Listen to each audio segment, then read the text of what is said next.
Hey, how's it going, everybody? Today I wanted to explore a little bit of sample mangling, and I'm finding that I just really love this experience of hardware resampling, especially with the Octatrack, because it's got the cue out so I can bring audio in and play with weird effects and resampling and stuff like that, and then bring it into, say, the Digitakt 2 for further sample mangling. What kind of brought this on is we're doing a dub techno compilation, and I really like the idea of just having my own sound, you know, like I'm still gravitating over to my hardware because I've also found that the sound design that I've come across here is actually got this more raw, gritty garage vibe that I just absolutely love. This is like being in the garage with my JCM 900, a couple of distortion pedals, my telly, a bass player and a drummer, and somebody playing on a synthesizer, and us just like, what can we do that's creative and unique? That's how it feels for me. I have way more trouble getting past the 8-bar loop in my computer than I do on these machines, which is maybe backwards for a lot of people, but for me, I can come over here and just iterate and iterate and iterate, and I'm so much faster here. And on the computer, it's just so much slower. The mouse and keyboard, I also get super fatigued with the mouse and keyboard experience, but limitations are exciting to me. Obviously a theme for this channel. Over and over again, we keep reiterating how much fun it is to have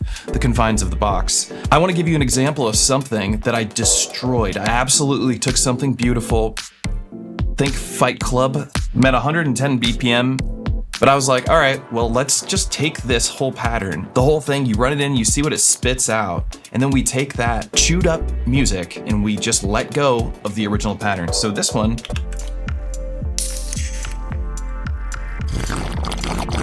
I was like, that is such a vibe.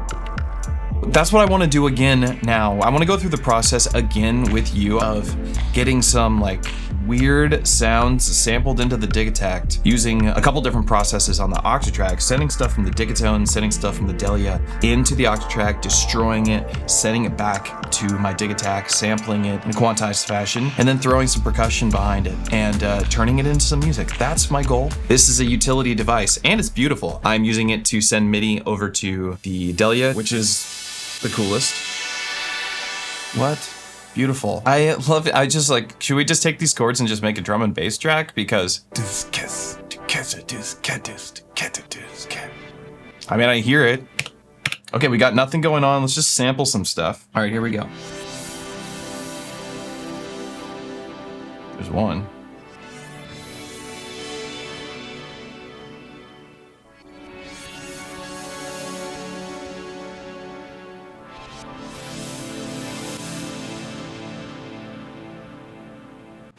All right.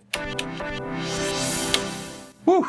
So I'm just gonna have it be set at 8 bars. I'm gonna put the first trigger down and we're gonna play with the one-shot machine, because the one-shot machine is the machine that will actually let us move this playhead cursor at any position that we want. It's the closest thing to actual sample slicing that we get. You could actually really treat it like that by using your end of length and kind of just like copying and moving this around. That kind of works. So we can pick chords that way. Go to this bar and move to the next one.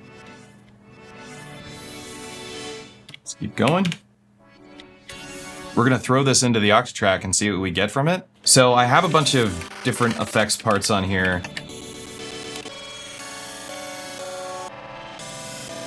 And then we're gonna, build some music around it. Maybe we'll make some drum and bass, I don't know.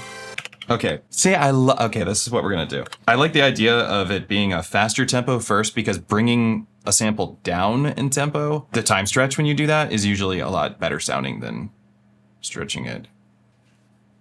I'm sorry, I meant that the other way around. Forget it.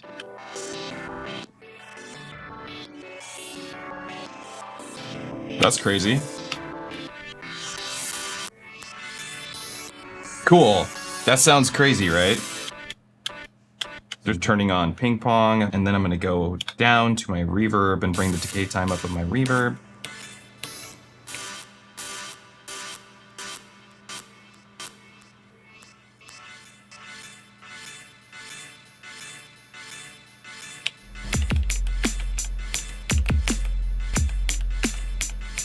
That's kind of cool.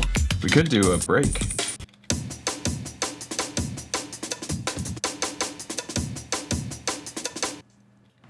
Okay, but we can't, that's not our break. We need to make it our own break. We're stealing the break. We don't want to steal the break. So I want to target track 1 for resampling. It did a good job. As you can see, the grid is lined up on the transients, and a good way to start it off is to just kind of like throw them down, start filling up the grid, and then we'll start adjusting them. Create random locks, see what happens.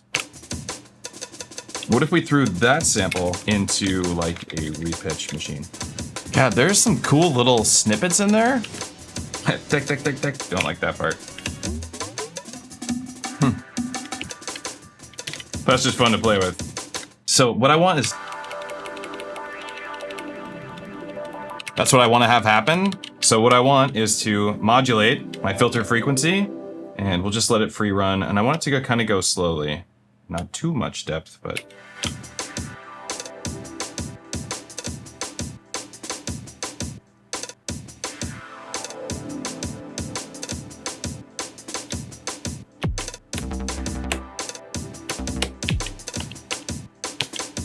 I had this patch. Here it is. Yeah. Oh God, that's so huge. Oh shit. This is gonna be a really nice bed, and then I'm gonna do ducking on this. Whenever the kick hits, I'm gonna duck this sound. It's gonna sound sick. I know it's gonna sound sick, I can hear it. That way we can do some other stuff like add kick drums and stuff on 1 and 2, because that's what I like to do. So let's go here.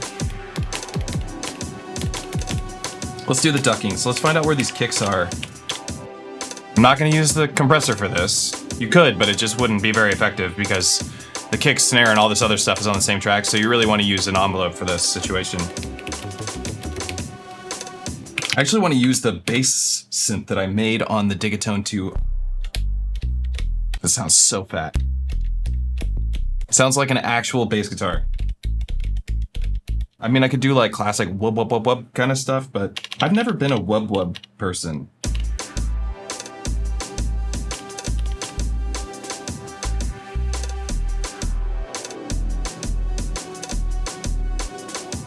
That's sick.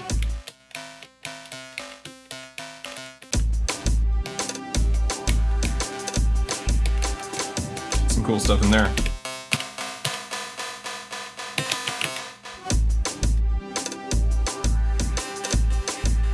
I don't know if I like that. I don't know if I like that or not. I don't know. I do like the second one. What is that? Maybe it should just be like doo doo doo doo. We can do it like a short arpeggiation. What about some of this? What about some of this, some of this, some of this, and what have I got now?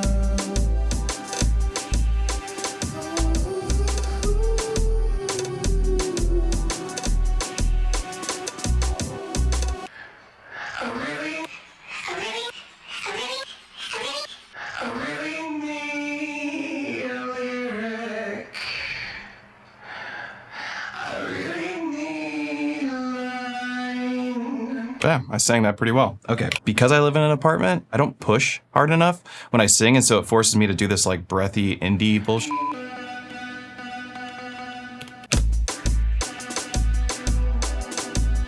That's super cool sounding.